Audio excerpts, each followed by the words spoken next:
cái gì mà ép.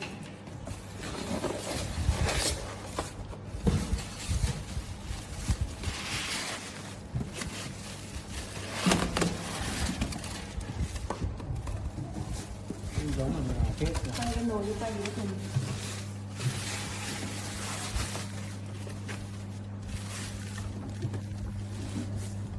Em ấy ông dính bằng dính.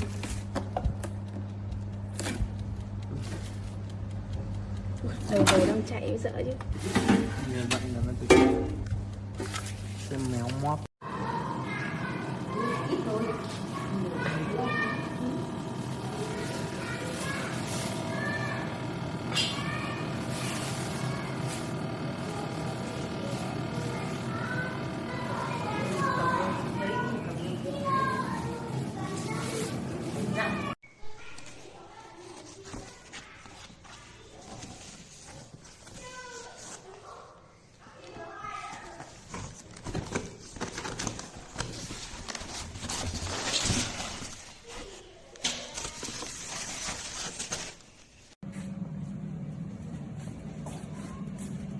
Đang thử khoai.